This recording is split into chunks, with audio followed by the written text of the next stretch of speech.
0,8% de personnes issues de minorités visibles. 0,8%.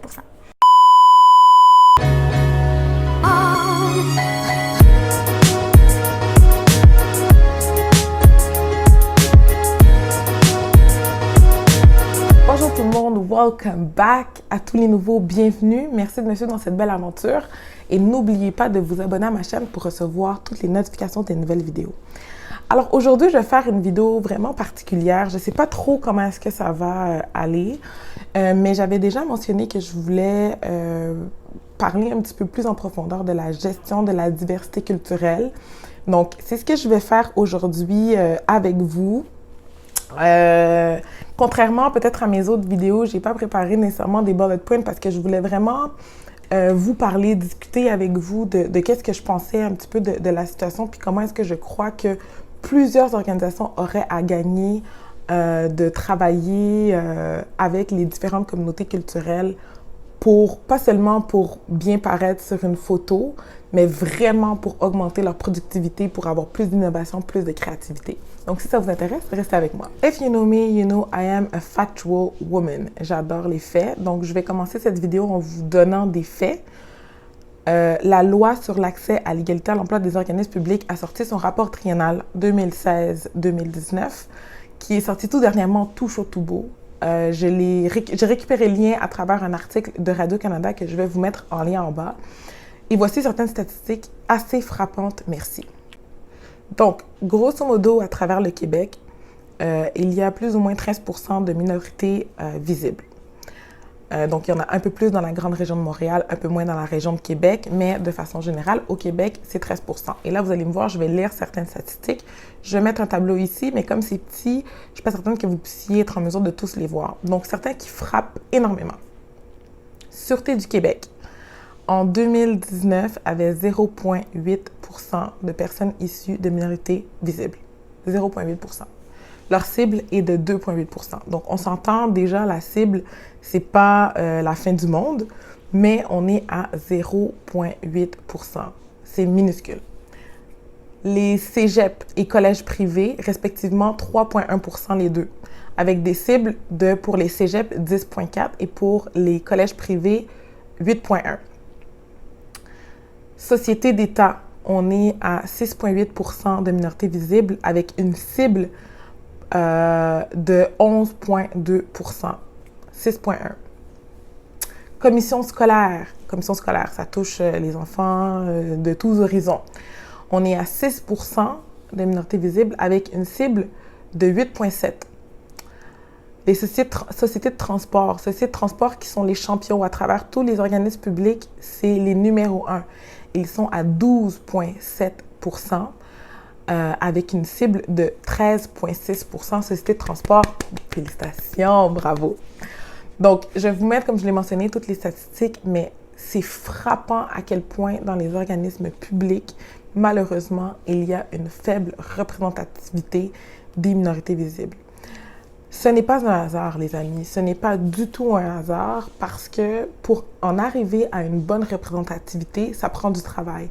Ça n'arrive pas du jour au lendemain, ça n'arrive pas en claquant des doigts, ça n'arrive pas en espérant que ça va simplement arriver. Je le mentionne et je le répète à tout le monde qui veut l'entendre, la gestion de la diversité culturelle doit être traitée, doit être gérée comme on décide de gérer ses finances, comme on décide de gérer son marketing, comme on décide de gérer ses ressources humaines. La gestion de la diversité culturelle doit faire partie de notre planification stratégique en tant qu'organisation pour qu'on puisse y arriver. Si ça ne fait pas partie de notre planification stratégique, qu'est-ce que ça veut dire? Ça veut dire que c'est la première chose, ou presque, qu'on va mettre sur le côté. C'est normal parce que quand on a notre planification stratégique, pour ceux qui sont peut-être plus ou moins familiers, on planifie ce qui va arriver dans les prochains 12 mois, dans les prochains 2 ans, 3 ans, 5 ans, dépendamment des organisations. Et donc, si arriver à une saine gestion de la diversité culturelle, arriver à avoir une représentativité de la population dans son organisation ne fait pas partie de notre planification, on ne le considérera pas. On n'aura pas le temps pour faire ça. Vous le savez, en organisation, on court toujours après notre temps. Et donc, il faut que ça devienne notre priorité. Donc, pour moi, l'élément numéro 1, c'est définitivement de le mettre à l'intérieur de ça.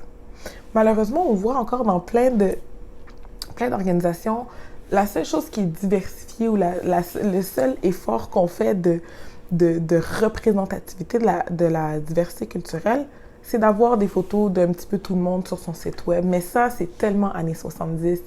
Ça ne nous apporte absolument rien, à part peut-être le petit baume, le petit réconfort en tant qu'organisation, qu'au moins sur notre site web, on représente tout le monde. Il faut plus que ça. On doit s'y mettre de façon sérieuse et ça doit passer absolument par ça. Maintenant, je pense que chaque individu doit faire partie de ce changement-là. Dans une des questions qu'on m'a posées dans un poll que j'ai fait sur Instagram, c'était comment demander à mon organisation ou comment aborder la diversité culturelle, comment demander des données par rapport à la diversité culturelle de mon organisation.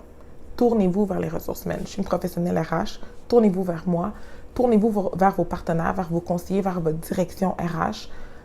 Ils doivent avoir ces informations-là. Et s'ils n'ont pas ces informations-là, ça les mettra suffisamment dans un inconfort qu'ils vont devoir les avoir. Now, c'est pas parce que votre organisation n'a pas toutes ces données-là qu'elle n'a pas une représentativité. Il y a des entreprises qui vont, parce que là, je suis sûre qu'au cours des prochains mois, tout le monde va vouloir s'armer, du moins va vouloir faire des efforts et c'est une bonne chose. Il faut garder ce momentum. Mais c'est ça, si votre organisation n'a pas ces données-là, ça ne veut pas dire qu'il y a cette représentativité-là. Vous pouvez vous lever et regarder autour de vous. En vous tournant, en regardant autour de vous, vous allez voir si votre organisation est enclin vers cette diversité culturelle-là. Je suis certaine que les gens de la Sûreté du Québec, quand ils se retournent et qu'ils voient personne, sauf le 0,8. Le 0,8, ça correspond, je crois, à 52 personnes ou 42 personnes. C'est à travers toute la Sûreté du Québec, là. On ne parle pas vraiment de territoire en particulier, à travers toute la Sûreté du Québec. Donc, demandez les ressources auprès de vos professionnels RH. S'ils ne les ont pas, ils vont s'arranger pour les avoir. Je vous le garantis, ça fait partie de notre mission, ça fait partie de notre devoir, ça fait partie de notre ADN. Maintenant, en tant qu'organisation, qu'est-ce qu'on peut faire? Les humains, c'est comme ça qu'on est. Les humains, on a tendance à vouloir s'entourer de gens qui nous ressemblent. De prime abord. Il n'y a rien de mal à ça. C'est comme ça qu'on est fait. On est plus à l'aise avec des gens qui nous ressemblent. Et donc, ça fait en sorte que si on ne met pas des mécanismes en place, si on ne met pas une structure, si on ne met pas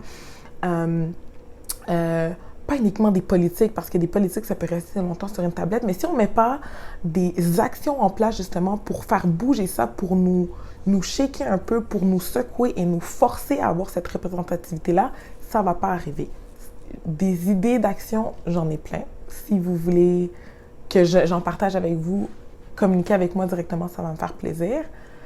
Mais il faut mettre des actions concrètes en place pour que ça arrive. Une des choses que je vais aborder ici, parce que ça me touche particulièrement, c'est que quand on est dans le domaine des ressources humaines, une des premières choses qu'on doit apprendre, surtout lorsqu'on fait du recrutement, mais pour toutes les facettes de la gestion de personnel, des ressources humaines, du développement organisationnel, c'est de mettre de côté plusieurs billets qu'on peut avoir. J'ai des billets, vous avez des billets. C'est impossible de dire qu'on est 100% neutre. Non. Ça ne fonctionne pas comme ça. Puis d'accepter qu'on n'est pas 100% neutre, c'est déjà le premier pas vers l'acceptation que notre situation n'est pas parfaite et surtout vers le fait que si on accepte qu'on n'est pas parfait, ben on va vouloir mettre des actions en place justement pour rectifier ça. Donc, la première chose, une des choses comme j'ai mentionné en tant que professionnel RH, c'est de mettre de côté nos biais et ça, c'est extrêmement difficile. Il faut coacher, il faut aider, il faut soutenir nos gestionnaires, il faut soutenir la direction à mettre de côté ces biais-là et ça, c'est très, très, très, très, très difficile. Extrêmement difficile de mettre de côté parce que c'est comme des réflexes, c'est presque inconscient puis ça va ressortir tout au long de notre vie professionnelle, mais c'est super important de les mettre de côté parce que en les mettant de côté, c'est comme ça qu'on fait le premier pas vers une ouverture vers l'autre. Maintenant, je suis vraiment heureuse qu'on en parle beaucoup à travers les médias de la diversité culturelle, du racisme, etc. Mais il y a un point qui est super important qu'il ne faut pas oublier, c'est que la gestion de la diversité culturelle, c'est extrêmement difficile. Au début, c'est très difficile. Travailler avec quelqu'un qui ne voit pas les choses nécessairement de la même façon que nous, c'est très difficile. C'est très difficile. Et donc, il faut s'y attarder, il faut la gérer. Il ne faut pas freestyle. On ne freestyle pas, puis on s'attend à ce que ça fonctionne. Il faut encadrer les gens, il faut encadrer les équipes de travail pour qu'ils puissent travailler ensemble. Parce que bien souvent, moi, je vais dire quelque chose et l'autre personne qui a des schèmes différents, qui a une histoire différente, qui a un passé différent, qui vient d'horizons différents, n'entendra pas les choses de la même façon. Même si, au final, on pense la même chose, la façon dont quelqu'un le dit, ce n'est pas nécessairement de la même façon que quelqu'un va le recevoir. Et donc, il faut gérer ça. Il faut que les organisations s'outillent de personnes qui vont pouvoir soutenir les directions, les gestionnaires, comme je l'ai mentionné, pour que ce soit un succès. Parce que sinon, si demain, je donne un exemple, on arrive à la Sûreté du Québec, encore une fois, et on a 13% de minorités visibles, mais on n'est pas habitué à travailler avec autant de diversité, il y aura des clashs. Il y aura des problèmes, il y aura de la chicane, il y aura des malentendus, il y aura des conflits de gestion. Donc, c'est pas nécessairement voulu non plus que ça arrive de cette façon-là. Mais en encadrant, en donnant du développement, en donnant de la formation à ces gestionnaires-là sur comment accepter l'autre, comment faire tomber ses propres préjugés, on va en arriver justement à être en mesure de pouvoir travailler ensemble pour arriver au outcome qu'on veut tous, c'est-à-dire plus de performance. Parce que oui, travailler avec des équipes diversifiées, ça crée des clashs et les clashs créent de l'innovation, créent de la créativité et donc c'est beaucoup plus rentable, c'est beaucoup plus payant, c'est beaucoup plus fructueux pour une organisation d'avoir une population qui est diversifiée parce que vraiment, ça va être plus rentable et les équipes, au final, seront plus performantes, innovantes, etc. Donc, c'est ça. Je pense que j'ai fait un petit peu le tour de mes idées. Je me suis un petit peu perdue dans tout ce que je voulais dire, mais c'est parce que c'est tellement un sujet qui me passionne énormément. C'est tellement un sujet qui vient me toucher parce que j'aime les humains, parce que j'aime l'autre, parce que j'aime la diversité, parce que je crois que j'ai la chance de travailler avec des gens qui sont merveilleux. Et ça ne veut pas dire que c'est toujours facile, mais j'adore la diversité dans laquelle j'ai l'opportunité de baigner actuellement en tant que professionnelle et je la veux dans toutes les organisations parce que les minorités visibles ont tellement à apporter, les différentes communautés culturelles ont tellement à donner dans les organisations et le Québec, en particulier le Canada de façon générale, a tellement à gagner, à s'outiller et à travailler ensemble pour avoir un plus que je pense que je deviens passionnée dans mon élan. Donc, dans tous les cas, j'espère que ma vidéo vous a apporté quelques petits éclairages. J'ai parlé aussi dans une pause, dernier petit truc, des 6 dimensions d'Ofsted. Je pourrais faire une petite vidéo si ça vous intéresse vraiment qu'on élabore le sujet parce que les 6 dimensions d'Ofsted viennent nous aider à nous expliquer pourquoi est-ce qu'on est si différent, pourquoi est-ce qu'on voit les choses pas nécessairement de la même façon, même si on regarde dans la même direction. Donc, je peux voir si je fais une autre vidéo. Laissez-moi savoir dans les commentaires si ça vous intéresse. Sinon, partagez en grand cette vidéo. Je suis certaine que ça va toucher au moins un gestionnaire, un directeur, un CEO ou un employé d'une organisation et qui le motivera justement à aller chercher l'aide adéquate pour faire rayonner son équipe de travail, faire rayonner son organisation. Alors voilà, merci beaucoup. Je vous revois dans ma prochaine vidéo et je vous dis bye bye.